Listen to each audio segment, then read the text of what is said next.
Right now, in your bathroom, sitting on a shelf or in a drawer, is a small stick of chemicals that you rub under your arms every single morning.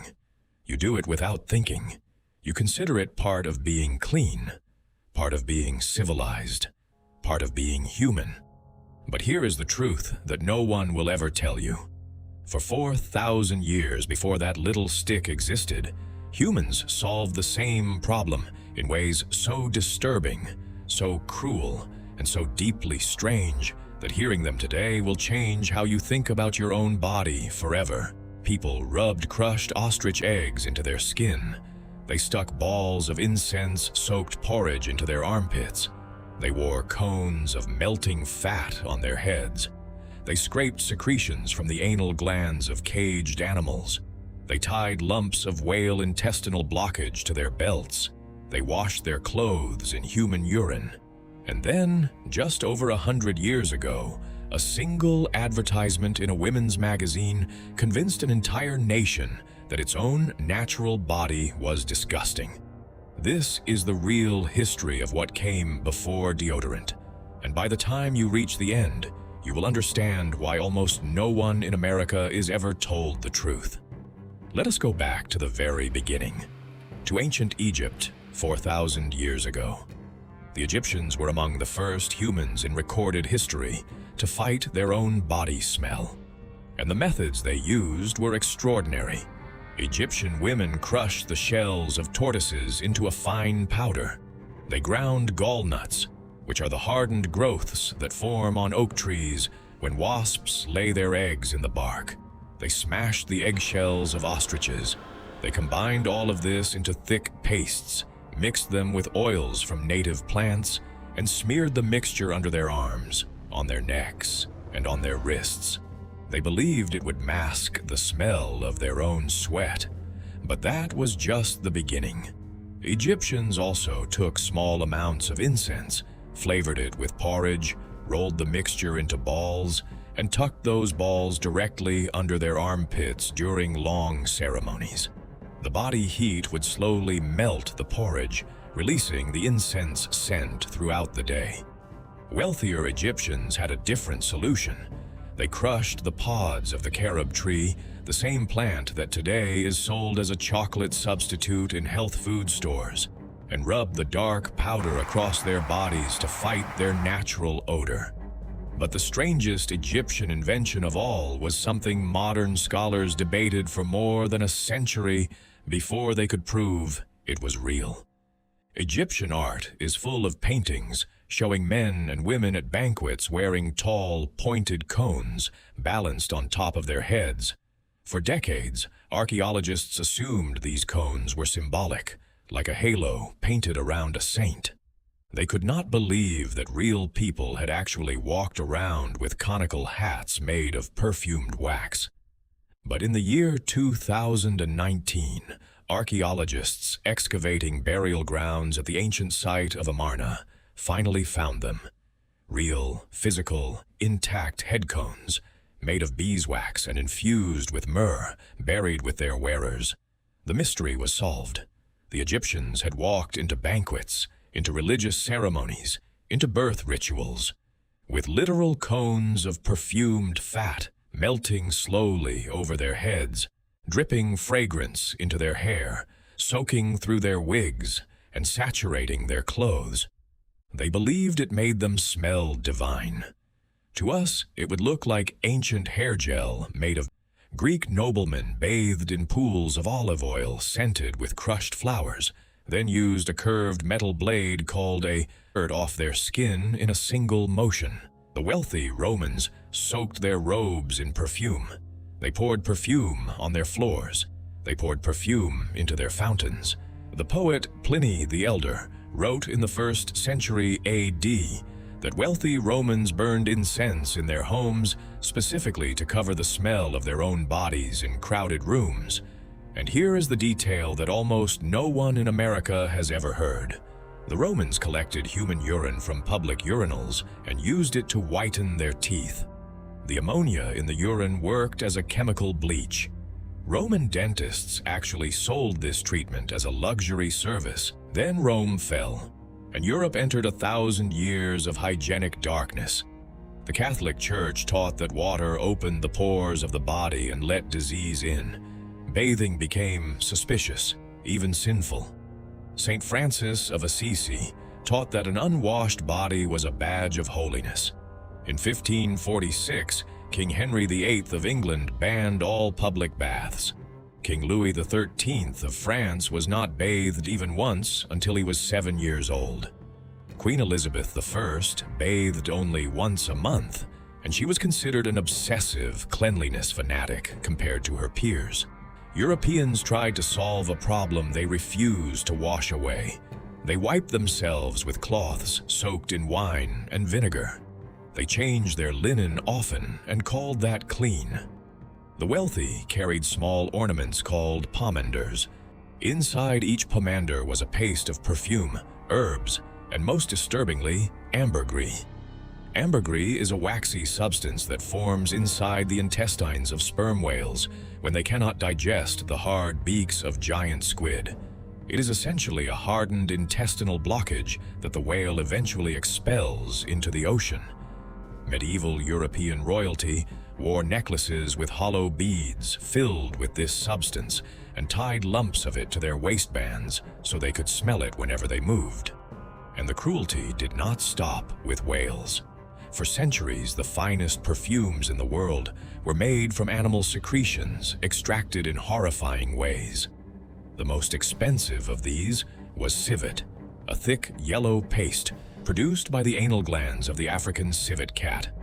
To collect it, civet cats were captured in the wild and locked in tiny cages barely larger than their own bodies. They were kept in hot, smoke-filled sheds for up to 15 years. Every 10 days, the paste was brutally scraped from their glands while the cats were fully conscious. Many of them stopped eating after the first extraction. Many of them died slowly. The substance, in its raw form, smells like hot human waste mixed with something dizzying and narcotic. But diluted to trace amounts, it became one of the most prized fragrances of European royalty. Musk, another classic perfume ingredient, came from the glands of musk deer in the Himalayas. To collect one scent pod, 3 to 5 deer were killed. Both males and females were slaughtered indiscriminately. By the 20th century, several species of musk deer had been hunted to near extinction. Castoreum, another perfume ingredient, came from the scent glands of beavers near the base of the tail. The beavers had to die for it. For the average person in medieval and Renaissance Europe, there was a much cheaper solution. They simply used human urine to clean their clothes. The ammonia inside the urine reacted with the proteins in sweat-stained fabric, removing the yellow stains and even bleaching the cloth back to white. The poor collected urine in buckets, let it ferment, and used it as both laundry detergent and stain remover. This was not a rare practice. It was standard household practice across Europe for hundreds of years. And then came the Victorian era. In the 1800s, as cities grew, factories opened, and people were forced into close contact with one another for the first time in human history, the smell of unwashed bodies became unbearable in offices and in crowded ballrooms. But Victorian society still considered bathing dangerous and openly discussing the body deeply offensive. So women turned to a strange invention called the dress shield. A dress shield was a small pad made of rubber, celluloid, or cotton, sewn into the underarms of a woman's dress. The pad absorbed sweat before it could reach the outer fabric, protecting the expensive dyes and silks of 19th century clothing. Victorian women did not wear dress shields to stop themselves from smelling. They wore them to stop their sweat from staining their clothes yellow and ruining the colors. The smell, they simply covered with perfume. And then, in 1888, in the city of Philadelphia, Pennsylvania, an inventor whose name has never been confirmed in any historical record created the world's first commercial deodorant. The product was called Mum. Its active ingredient was zinc oxide, an antibacterial compound that killed the bacteria responsible for the smell of sweat.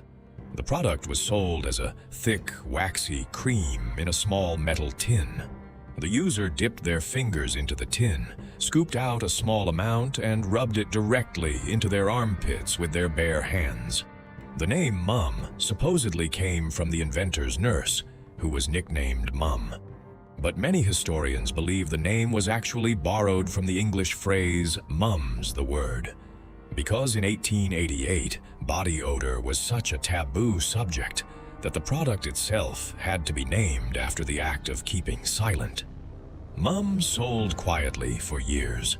The product was awkward to apply, messy to use, and almost never advertised openly.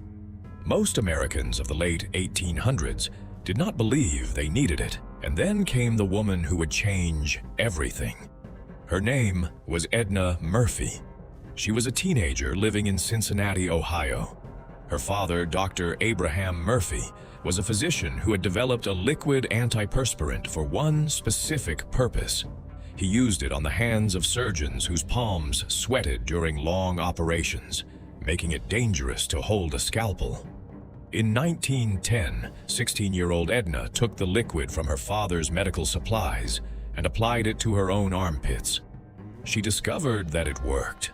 She borrowed $150 from her grandfather, rented a small office, hired a team of door-to-door saleswomen, and began selling the product under the name Odorono, a contraction of the phrase odor. Oh no. The business almost collapsed in its first 2 years. The active ingredient was aluminum chloride, which burned the skin, turned women's clothing red, and required a complicated routine of applying it at night before bed. By 1919, Edna Murphy was on the edge of bankruptcy. In desperation, she took out a $50,000 bank loan and hired the largest advertising agency in New York City, the J. Walter Thompson Agency. A young copywriter named James Webb Young conducted a door-to-door survey across America and discovered something remarkable.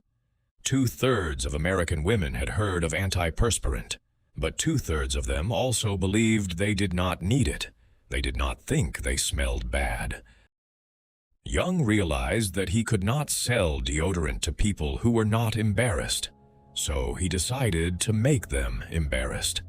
In the June 1919 edition of Ladies' Home Journal, he published an advertisement with the headline, "Within the Curve of a Woman's Arm," a frank discussion of a subject too often avoided.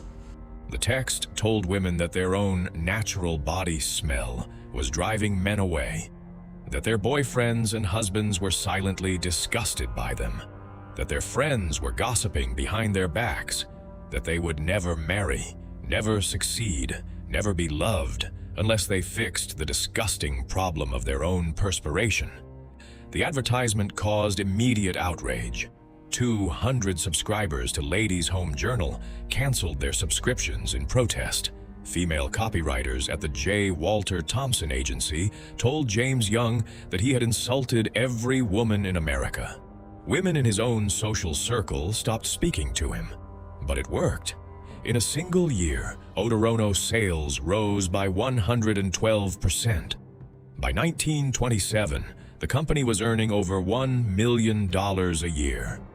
In 1929, Edna Murphy sold the company. Today, the deodorant industry she helped build is worth over $18 billion a year. And here is the disturbing truth that Americans are never told. Before that single advertisement in 1919, most Americans did not believe their bodies smelled bad. They were not ashamed of their sweat. They were not afraid of their friends gossiping. They were not terrified of losing love because of their armpits. The shame did not exist. The shame was invented, manufactured, sold to them in a magazine. And we have been living inside that shame for over 100 years. The deodorant on your bathroom shelf is the descendant of crushed tortoiseshell, melting wax cones, hardened whale intestines, anal gland secretions, fermented human urine, and rubber pads sewn into corsets. It is also the descendant of one of the most successful advertising campaigns in the history of American business. A campaign that did not solve a problem. It created one. The disturbing truth is not what people used before deodorant. The disturbing truth is that until somebody convinced us we needed it, we did not even know we did. Now you know what they used. And now you know why.